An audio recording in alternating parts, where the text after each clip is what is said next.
En primera instancia, nosotros tenemos una estructura estatal que desde el año más o menos 2013-2014 se está retirando de los centros de privación de libertad, de los centros de detención, con el tema de que bajó el precio del petróleo, no tenemos presupuesto y nos retiramos. Y cuando el Estado se retira de los centros de privación de libertad, retira también la garantía de derechos, no de libertades, pero de derechos que son básicos a las personas privadas de la libertad. O sea, no es ningún secreto, por así decirlo, que en la cárcel de Cotopaxi el acceso a agua no es regular, solamente llega en determinadas horas al día, en determinados pisos, los pisos bajos, las personas que están en los pisos altos tienen que acarrear el agua y, como tú sabes, en un centro de privación de libertad, el Estado no te dota de jabón, de papel higiénico, de pasta dental, de toallas sanitarias en el caso de las mujeres.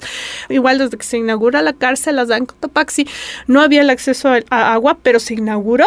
Esto fue obviamente una negligencia porque si no tienes agua, ¿cómo lo haces? Sin embargo, las personas privadas de la libertad, no solo ahí, yo te estoy poniendo un caso, se vieron abocadas a asociarse para garantizarse lo básico. Agua, comida, medicinas. ¿No? La situación de derechos humanos es muy grave ahí y yo te estoy hablando de un proceso acumulativo que se convierte en un tema bastante grave. Los informes de las comisiones de derechos humanos que vinieron a revisar el tema, ¿no es cierto?, y auditar, luego de las primeras masacres lo dicen. Entonces esto es un tema súper grave y esto, la retirada del Estado fortalece a las organizaciones criminales. Ojo, no es una retirada del Estado que aparece con la pandemia o que aparece en el gobierno de Lenín Moreno. Esto es un proceso de larga duración que no toma en cuenta que las personas privadas de la libertad van a salir de las cárceles y tienen que reintegrarse a la sociedad, porque en el Ecuador no tenemos ni pena de muerte ni cadena perpetua, pero la gente dice,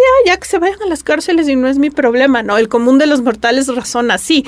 No es así. Son ecuatorianos que mañana, con todas las violencias que viven ahí adentro, van a estar de regreso acá.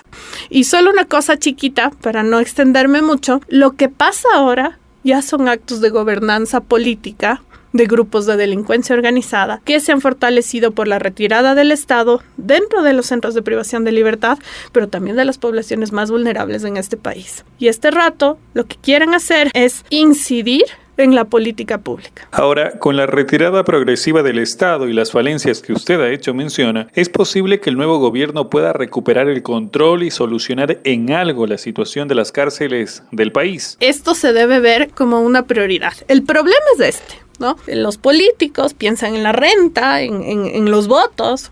¿Y qué político que te diga, voy a priorizar la población penitenciaria, voy a mejorar la situación? Porque hasta hace poco, ¿no es cierto?, tenías una trabajadora social para 1,000 privados de la libertad, para 800, para 2,000 privados de la libertad, dependiendo del pabellón y del centro de detención del que tú estés hablando, ¿no? Igualmente, falencias en psicólogos, psicólogas, o sea, no se avanzan.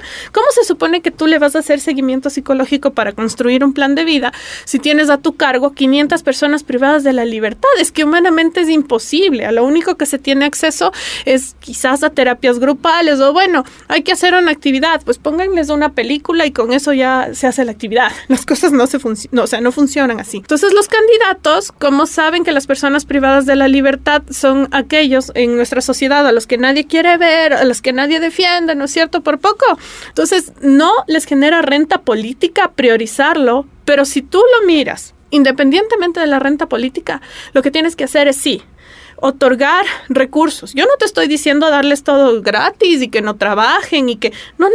Que trabajen las personas privadas de la libertad desde los centros, si ellos y ellas quieren trabajar. Lo que pasa es que no hay un sistema estatal que les soporte eso. Entonces sí, hay que entrar, hay que tomar decisiones fuertes, pero ¿cómo se rompe eso? Con presencia del Estado. Y mira que lo que pasa en los centros de privación de libertad es una cosa, pero el mismo tema de no hay plata para atenderles o porque tú no eres blanco mestizo nunca ha sido prioridad para el Estado ecuatoriano.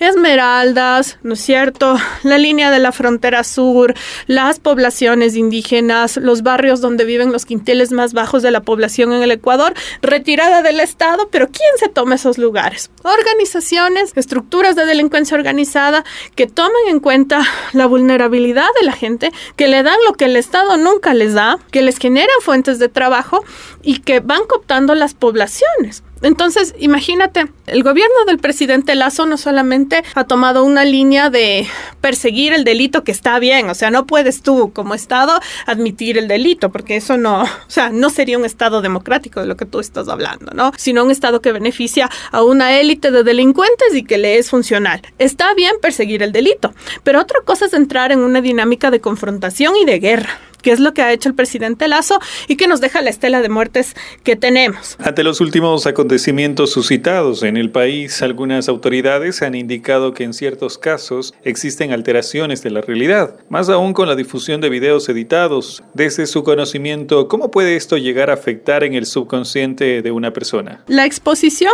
a noticias violentas a nivel psicológico tiene efectos sobre las personas. Incluso te puedes llevar a tener un síndrome de estrés agudo, un síndrome de estrés postraumático, solamente ver una noticia como la que vimos, me parece que fue el año pasado acá, ¿no? De que habían decapitado a unas personas, colgado cabezas, cuerpos, cosas que solo se veían en México. Solo eso te puede llevar a un síndrome de estrés postraumático.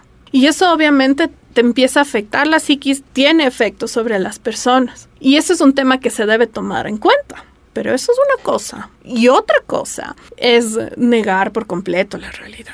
A mí me preguntaban en otra entrevista que qué pienso de los estados de excepción. Ya, asesinaron al alcalde en Manta, estado de excepción. Perdón, ¿para qué sirve el estado de excepción si ya lo mataron?